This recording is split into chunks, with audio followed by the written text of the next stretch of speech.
Juan el Bautista prepara el camino. Que Dios nos ayude y nos prepare a nosotros también.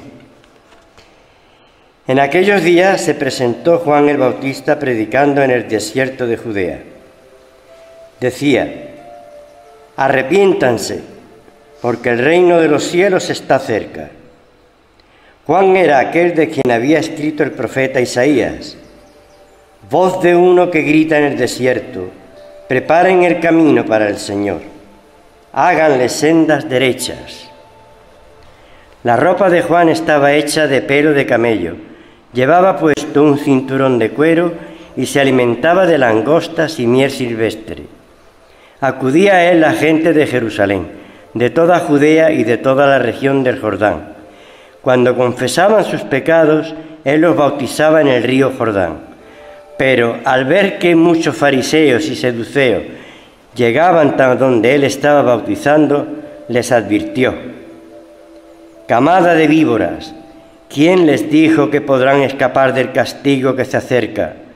Produzcan fruto que demuestren arrepentimiento. No piensen que podrán alegar: tenemos a Abraham por padre, porque les digo que aún de estas piedras Dios es capaz de darle hijos a Abraham. El hacha ya está puesta a la raíz de los árboles, y todo árbol que no produzca buen fruto será cortado y arrojado al fuego. Yo los bautizo a ustedes con agua para que se arrepientan, pero el que viene después de mí es más poderoso que yo, y ni siquiera merezco llevarle las sandalias. Él los bautizará con el Espíritu Santo y con fuego. Tiene el aventador en la mano y limpiará su era, recogiendo el trigo en su granero, y la paja, en cambio, la quemará con fuego que nunca se apagará. Amén.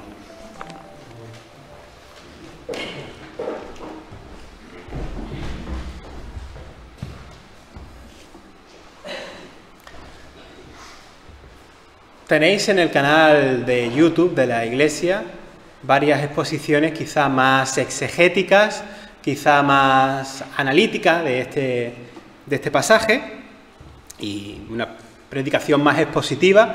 Hoy lo quiero hacer de otra manera. Y quiero empezar recordando que la compañía de Dios que saca a su pueblo de la esclavitud no se agotó en el Éxodo, cuando sacó a su pueblo de la esclavitud en Egipto.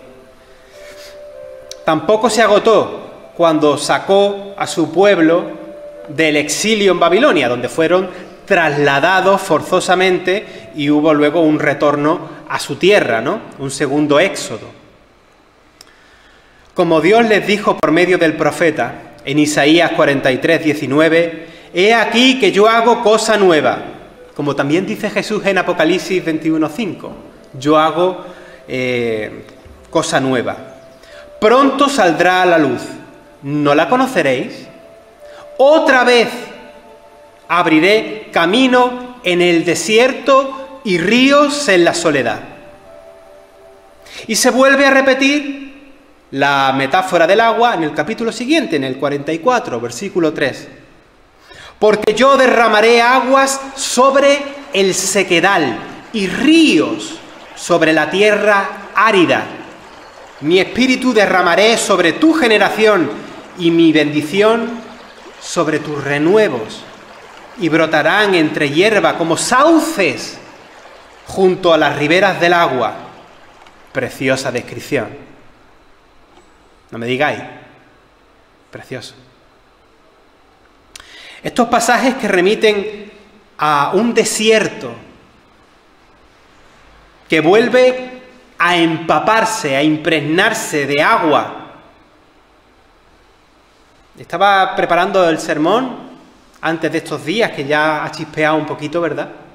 Y antes de que lloviese, y despertaba estas palabras en mí el recuerdo del olor del petricor, que suena chiquito de la calzada, ¿verdad? Petricor,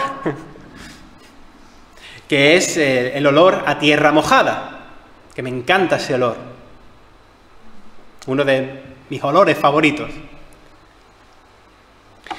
De esta manera, con esta forma de describirlo, para los exiliados, ¿no?, que tenían que volver. Dios promete su compañía, promete su espíritu vivificante sobre su pueblo cansado y seco, tan seco como el desierto que tenían que cruzar de vuelta. El propósito de Dios siempre ha sido bendecir, cuidar, restaurar, acoger, vivificar, empaparte de su gracia. Decía Calvino que el mundo se refiere a todo, ¿no?, a la creación entera, el universo, es el teatro de la gloria de Dios. Y luego un teólogo del siglo XX, Karl Barth, decía que el mundo es el teatro de la gracia de Dios, donde Dios derrama su gracia. En su gracia ofrece ríos de agua viva para la persona que está seca, para quien está con una espiritualidad desierta, una relación con Dios marchita, entristecida, agotada. El pueblo se había transformado en un sequedal y en tierra árida, pero Dios promete regenerar vida. Y la metáfora del agua que hace resucitar la naturaleza es empleada por Dios en boca del profeta en la promesa de empaparnos de su agua de vida. Pasado el tiempo, ya a la vuelta del exilio, concretamente van pasando los siglos y en la época de Jesús, la espiritualidad del pueblo seguía vacía, como las tinajas de la boda de Caná. Se habían quedado sin vino, sin alegría, en una espiritualidad infértil, como mostraban esas tinajas vacías de los baños rituales. La relación viva con Dios estaba apagada, como las lámparas de las 10 vírgenes, apagada. Pero Dios no se cansa de llamar, no se cansa de hacer el bien. Cuando nosotros hemos cantado hace un momento lluvias de gracia, no es una banalidad. Hablar de que Dios nos moja, ¿verdad?, nos impregna con su gracia, que nos empapa de ella, regenera vida con ella. Tiene su fondo en la Escritura y en la experiencia de muchas personas a lo largo de los siglos. ¿Eres tú una de ellas? ¿Eres tú una de esas personas que pueden dar testimonio de la gracia de Dios? Seguro que sí, seguro que sí. Por eso te has tomado la molestia de venir de tu casa, despertarte un domingo por la mañana, en vez de quedarte en tu casa y has venido aquí.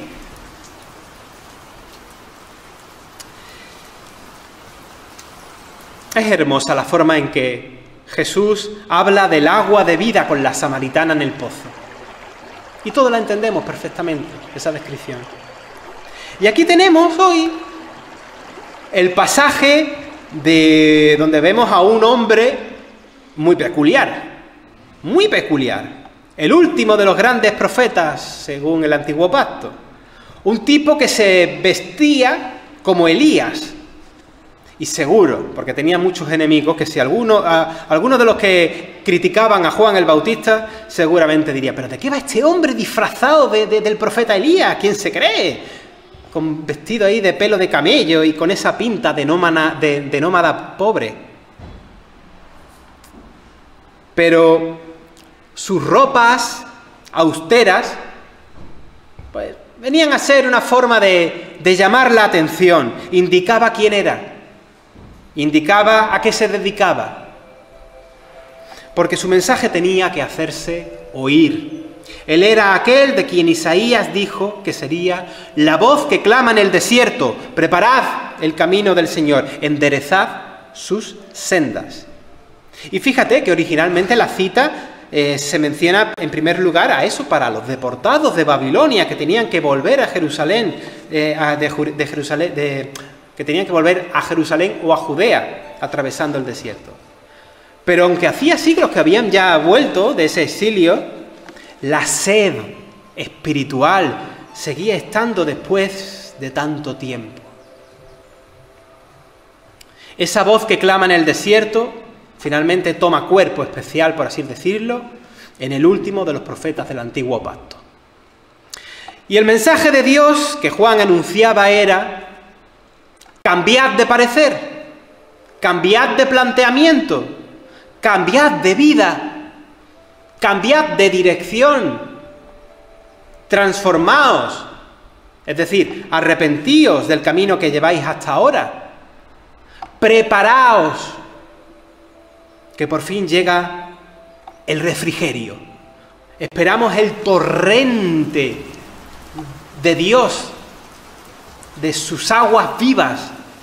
Alegraos, que por fin el reino de los cielos se ha acercado.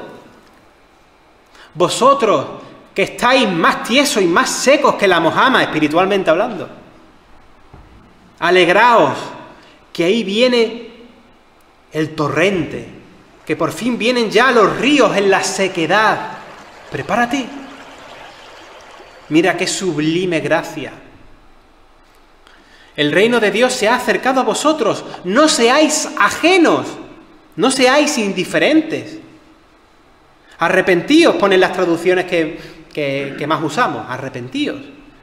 Pero en la Nueva Biblia Española dice, o la palabra griega la traduce como enmendaos, enmendaos, corregíos. En la Biblia de traducción interconfesional dice convertíos, así como también en la Biblia de Jerusalén, convertíos. Y me gusta porque se ajusta al sentido griego de metanoia, de transformaos, convertíos.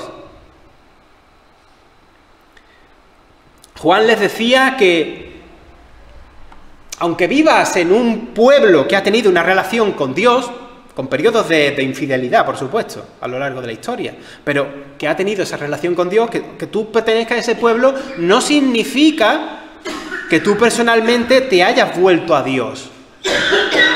Buscad de Dios, buscadle a Él, transformaos, enmendaos, corregíos, convertíos, arrepentíos del camino que lleváis. Así como el Espíritu en Isaías 43:3 se representa con agua derramada, Juan con el bautismo de agua, que en aquel entonces el bautismo de Juan no es el bautismo cristiano, quiere hacer el signo de que ha llegado esa nueva era, aunque técnicamente tendríamos que hablar de Pentecostés, cuando para aquello de derramaré, ¿verdad?, mi espíritu sobre toda carne, que se anuncia en Joel 2:28, con la metáfora del agua también, con eso de derramar. Pero la idea es que ha llegado el kairos, ha llegado el tiempo oportuno de volverse a Dios. ¡Cambiad! ¡Cambiad! Pues yo estoy predicando aquí, pero yo también me lo digo, de cara a esta invitación que se nos hace en Adviento. Dios viene a ti, recíbelo. Ese es el mensaje de Adviento. Y Pedro, nuestro hermano Pedro, lo estaba explicando muy bien antes. Penitencia le llamaban antiguamente. Hoy esa palabra no nos dice quizá tanto.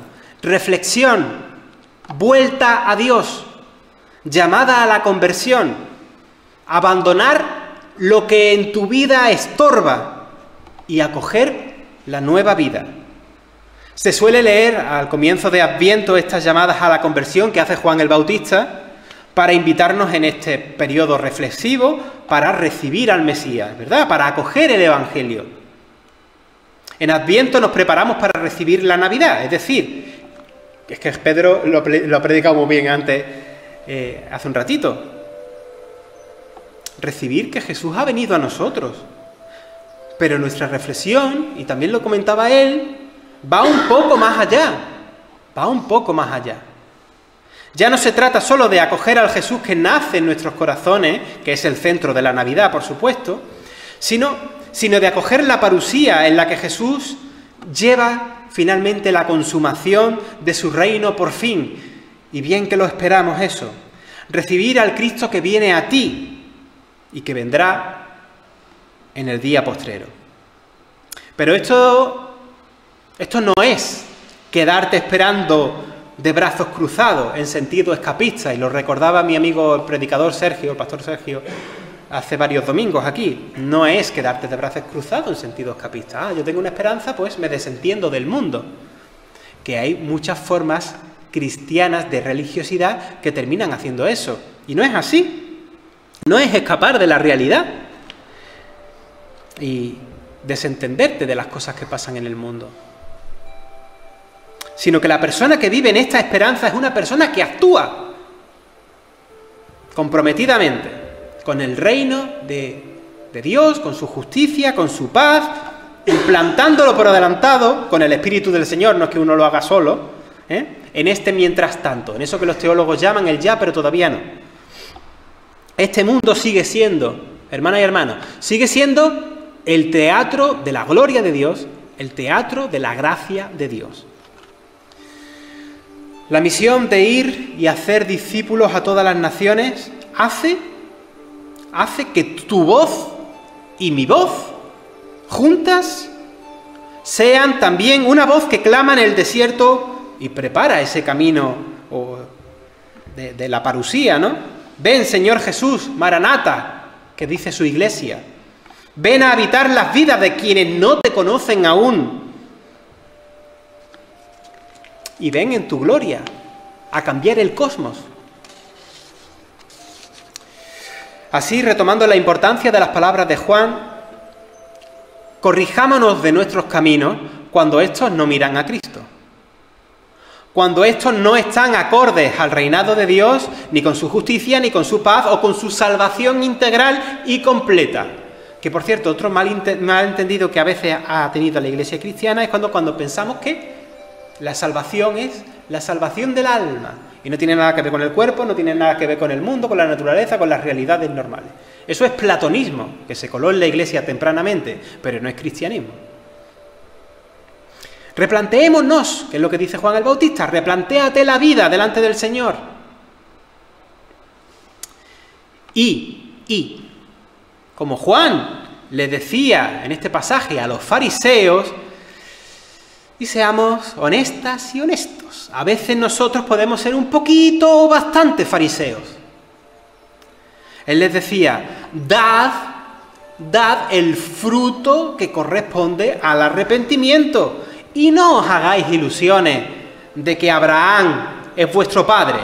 O en nuestro caso, no te hagas ilusiones de que eres cristiano, hijo de cristiano, nieto de cristiano, que eso de poco vale más que como una bonita anécdota. Que es bonita, la verdad. Es bonito tener antepasados que han sido cristianos, pero te toca a ti. Eso no vale si tú no tienes una relación con Cristo. Dice el pasaje que la gente acudía a Juan el Bautista. Venían de Jerusalén, de toda Judea y del valle del Jordán.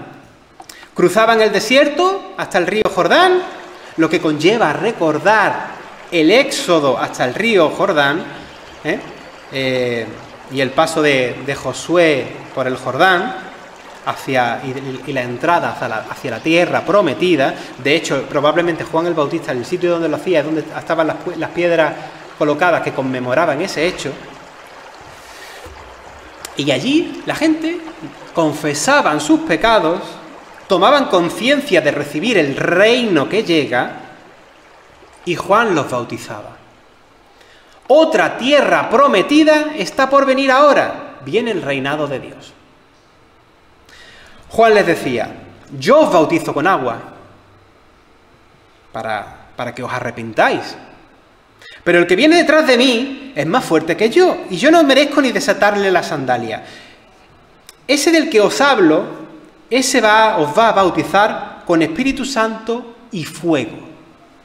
Y luego, enlazado con ese fuego, se menciona que tiene el rastrillo en la mano para cribar, para apartar lo bueno de lo malo. Y lo que no sirve, lo echa en el fuego purificador. Es necesario que el Mesías de Dios, que en estas fechas recordamos que viene a nosotros, tremendo amor, es necesario que el Mesías de Dios nos bautice con el Espíritu de Dios en su torrente vivificador, como hablábamos antes, que es comparado con el agua que luego hace germinar la plantita que luego da fruto, su buen fruto, y nos bautice también con fuego, con el que desintegra lo malo. Dios quema la broza mala que hay en nosotros en su juicio. Ya en nuestra propia experiencia de Dios lo hace. Pero transforma también nuestra tierra seca, nuestra vida seca, nuestro valle interior de huesos secos, la transforma en tierra viva, en tierra en la que crece vegetación que da buen fruto, en tierra regada. Somos regados por su Espíritu, como en ese Edén ancestral, en el que según Génesis 2:6 hay como un vapor que riega la tierra. Ahora su Espíritu nos riega a nosotros.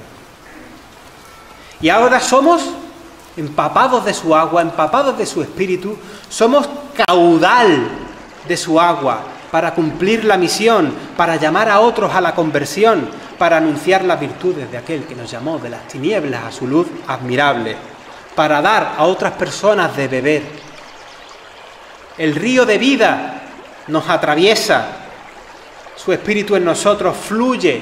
¿Y cómo fluye? Pues con actos, con obras de amor que tú haces.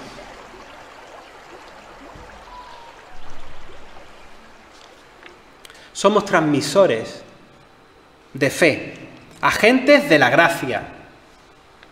Somos las nuevas voces que claman en nuestros desiertos urbanos, en tierra seca.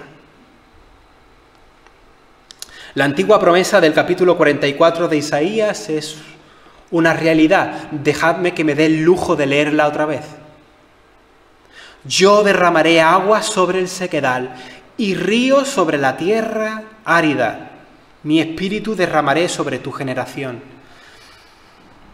y mi bendición sobre tus renuevos. Y brotarán entre hierba como sauces. ¿Y qué bonitos son los sauces? Junto a las riberas del agua.